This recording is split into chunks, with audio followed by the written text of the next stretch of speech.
suffit d'une seule communauté comme ça pour que le contenu raciste en fait soit très présent.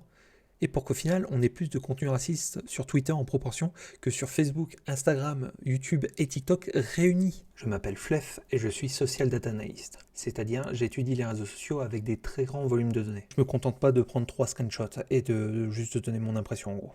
Donc c'est des gus comme moi que le monde appelle quand il se pose des questions et qu'il faudrait des faits vérifiables. Ici, on se demande, est-ce que les réseaux sociaux sont bourrés de contenu raciste à cause de la Coupe du Monde? Donc on a appelé les copains de VisiBrain pour qu'ils nous envoient la donnée. Ils nous ont envoyé 800 000 publications sur tous les grands réseaux sociaux dans toutes les langues. Les grands réseaux sociaux, ça veut dire Facebook, Twitter, Instagram, TikTok et YouTube. Donc ces 800 000 publications, on les a analysées via des outils statistiques très larges pour savoir ce qui se passe dedans, et d'abord pour voir les grands sujets, puis après s'intéresser vraiment au cœur de ce qui nous intéresse. Résultat, tous les réseaux sociaux étaient quand même en majorité joyeux, factuels, ils parlaient du match, et ce genre de trucs relativement normal. Il y avait des sujets un peu plus touchy, comme les polémiques autour de la FIFA, de Trump, et ce genre de trucs. Par contre, pour le racisme, il y en avait un qui se démarquait vraiment plus que les autres, c'était Twitter.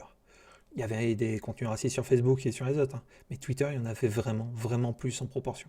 Donc on a creusé sur Twitter, on a pris 100 000 tweets et qu'on a analysé vraiment un à un pour savoir est-ce qu'il est raciste ou non. Et par contenu raciste, on entend vraiment, vraiment raciste, pas qu'il parle de racisme ou ce genre de truc. Le chiffre qui en est sorti, c'est 1400 tweets racistes, et vraiment racistes, contenant le N-word ou parlant de sous-espèces pour certaines communautés de fans. Après, le plus rigolo, c'est qu'en fait, tous ces tweets racistes, tous ces commentaires vachement haineux, ça vient pas des fans de foot ou des gens qui pourraient être fâchés juste parce qu'on a perdu un match. Ça vient des communautés qui sont racistes à l'année. Et les communautés qui sont racistes à l'année, c'est en fait une communauté ici surtout.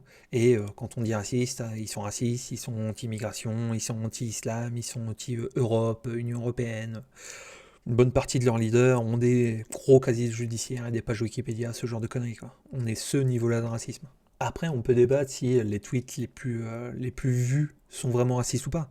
Mais quand un tweet parle de l'islam en disant que c'est pas bien, mais qu'il y a une centaine de personnes qui vont répondre avec les pires commentaires du monde, je veux dire, parler de sous-espèces, ce genre de truc, eh ben, ça fait pas débat. C'est vraiment du contenu pour animer les racistes, pour les relayer, pour les mettre en avant, et pour être une grande bande de joyeux haineux. Et ça fait des millions de vues. Et ce genre de phénomène, ça change la manière de voir les réseaux sociaux pendant les compétitions.